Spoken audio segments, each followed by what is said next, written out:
quando a Bíblia fala que ela era uma mulher pecadora, essa palavra pecadora aqui é hamarté, em grego vem de hamartia, pecado, não diz que ela era pornê.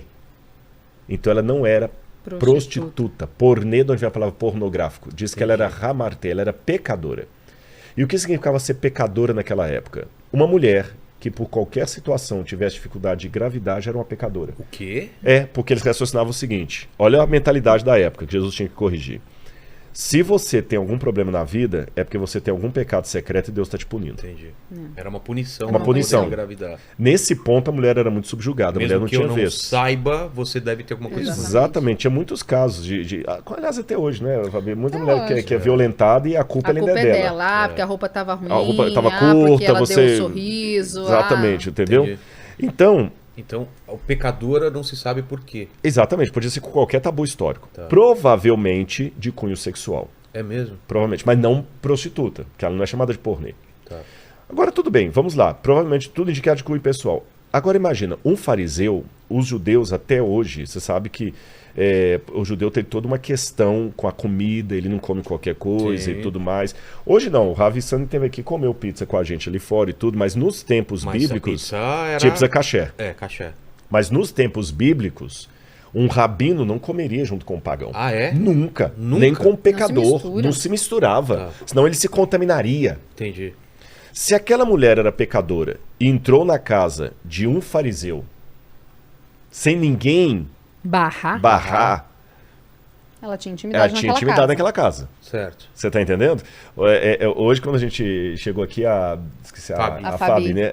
Eu sou a Xará. É minha xará. A Fabi falou assim, Rodrigo pode ficar à vontade, o Rodrigo já é da casa e tudo mais e tudo. Agora, Mas eu já ela tô não mais me deixaria acostumado. entrar, porque eu sou pra ela perguntar quem é você. Você tá entendendo você quem que é e tudo, deixa eu Tá. saber primeiro do que você é, não tem nome, não tem nada. Então Se ela já isso entrou, denota que tinha, então, uma intimidade. ela era, Conhecia. exatamente, ela era daquela casa. E as pessoas conheciam ela E as naquela pessoas casa. conheciam, porque ninguém impediu de entrar. Tá. Segunda coisa, quando ela tocou em Jesus, se ela era pecadora, por que o próprio Simão não Simão não impediu, ou algum dos presentes? É. Outro detalhe, o Simão, ele não a repreendeu em momento algum, ele ficou calado e pensou com seus botões. Se esse homem fosse profeta, ele saberia que a mulher que está tocando nele é pecadora. Peraí, vamos parar aqui. Todo mundo sabe que a Titiolina era prostituta da Itália lá. Sim. A Todo mundo candidata sabe. lá. Candidata, né? Acho que ela se tornou depois deputada. Se não me Foi, engano, né? foi eleita. política. Ela... Eu não preciso ser profeta para saber disso. Todo mundo Não. sabe. É senso comum. Senso comum. Todo mundo sabe. Se ela era uma prostituta, como a tradição erroneamente coloca, uma mulher de programa, todo mundo saberia. Exato. Talvez Seria até público. o próprio Jesus seria público. Não precisava de ser profeta. Você tá entendendo? Mesmo porque as vilas eram pequenas, As vilas todo mundo pequenas, se todo mundo conhecia conhecia. todo mundo. Então chegou uma mulher que é prostituta. Vou até dar um exemplo que não tem nada a ver. Se chegar agora o Neymar e falar assim: se esse cara fosse profeta, ele saberia que o que está tocando nele é um grande jogador de futebol. Exato. Não precisa ser profeta.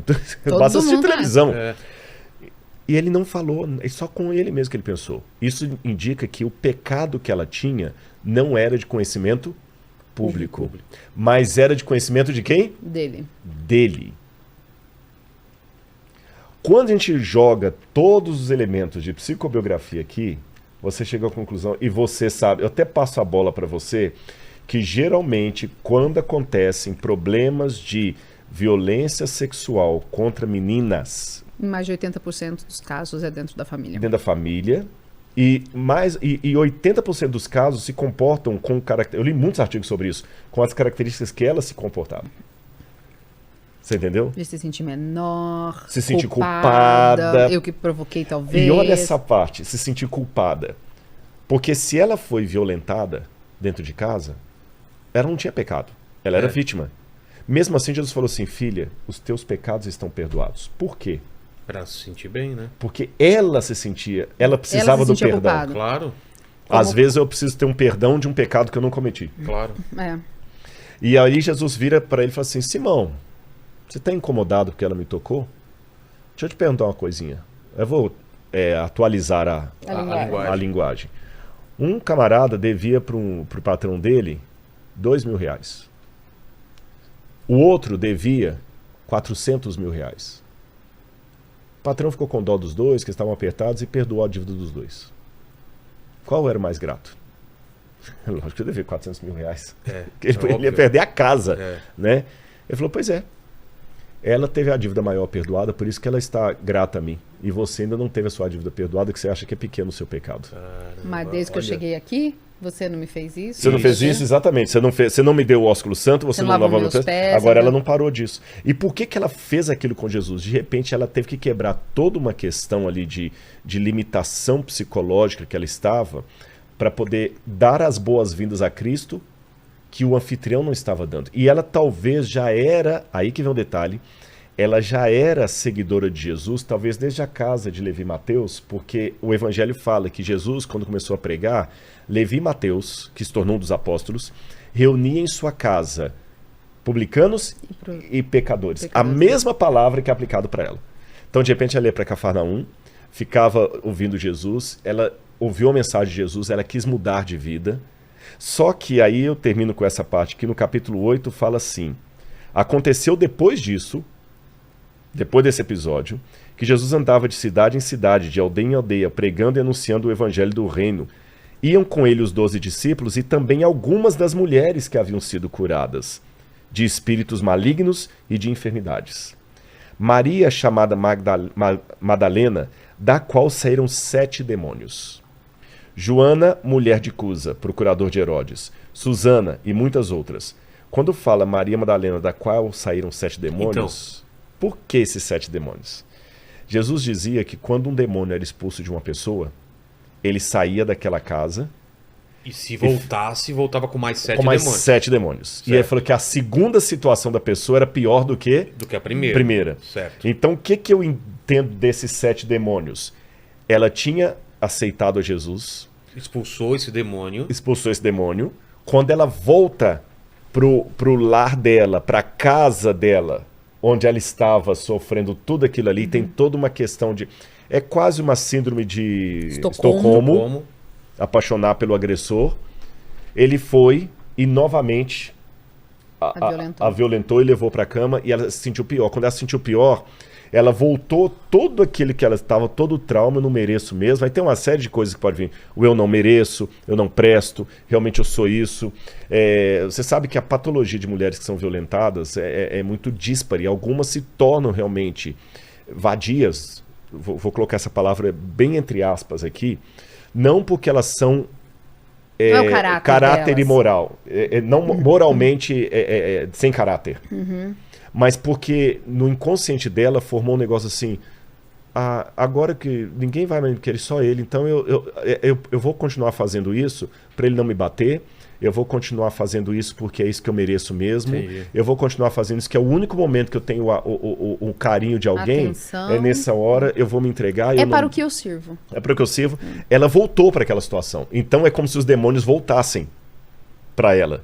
E Jesus teve que de novo fazer um trabalho de retorná-la para o ponto.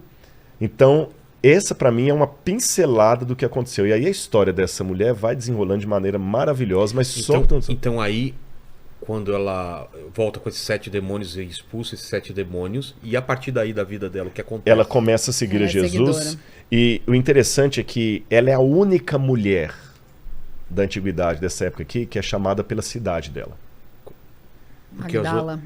Magdala. Porque não era normal? sobrenome de mulher. Não era normal. Era só para homens. Só para homens. Jesus de Nazaré. Paulo de Tarso. Aí Maria de Nazaré. Não existe na Bíblia a expressão Maria de Nazaré. Entendi. Maria de Nazaré tem na música do Padre Zezinho.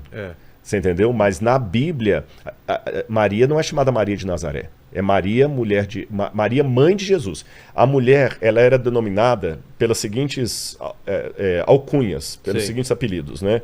Ela era denominada pelo marido. Você vê aqui, ó, a mulher de Cusa, né? A mulher de Cleofas. Então era sempre ou pelo marido ou pelos filhos. A mãe de Tiago e João foi a Jesus. Ou pelo pai. Filha de. Entendi. Você entendeu? Igual Batseba. Batseba é filho de Sheba. O nome dela talvez deveria ser Maria Batseba. A gente não sabe qual que é o primeiro nome dela. Então era pelo nome do pai, pelo nome dos filhos ou pelo nome do marido. Os homens é que poderiam ser denominados, além disso aqui, pela cidade deles. Então, Paulo de Tarso, Jesus de Nazaré, Judas Iscariote, Judas, o homem da cidade de Quiriote, que tem uma cidade de Quiriote na Judeia. Por isso chama Judas Iscariotes, Judas, homem de Iscariote. Maria de Magdala. Então, ela conseguiu... Isso é uma importância? Uma importância. Ela conseguiu uma independência financeira num mundo dominado por homens. E eu dou vários argumentos ali na minha pesquisa, a partir do Talmud, da Mishnah, da Guemará, do Flávio Josefo, de Filo de Alexandria, de documentos que foram encontrados em arquivos legais da época, mostrando que a mulher tinha, apesar de ser um universo de homens, ela tinha condição de negociar uma casa, ter uma profissão, participar de uma assembleia de negociação, comprar coisas, ter dinheiro. Então Maria era uma dessas que ela conseguiu, e ela foi uma das seguidoras de Jesus que usava até o dinheiro dela para financiar o ministério de Jesus. Entendi. E não era o dinheiro, como diz o pessoal, nem o de prostituição lá, não. Então, quebramos então essa lacuna que existe de por que entendem que ela era uma prostituta ou não. Agora, do relacionamento com Jesus não ser além de ser uma discípula, né? Tem alguma coisa na Bíblia que deixa isso claro ou não? O silêncio para mim já deixa claro. Porque se Jesus tivesse esposa... Isso estaria impregnado em todos os evangelhos. É muito importante para passar. Sim, não dá para você passar. Passado, mas teria algum motivo de esconderem isso? Não, porque não é uma questão nem pro judaísmo, não é uma questão pro cristianismo, o casamento. Diminuiria o nome de Jesus? Não. Pelo contrário, o evangelho traz coisas que deveriam ser escondidas para facilitar. E eles põem a título de didática. Exatamente. E isso não teria porquê. Ou seja, se fosse uma verdade, era algo muito grande para ficar em silêncio. Então não faz sentido, do ponto de vista bíblico, algo desse tipo não tá exposto.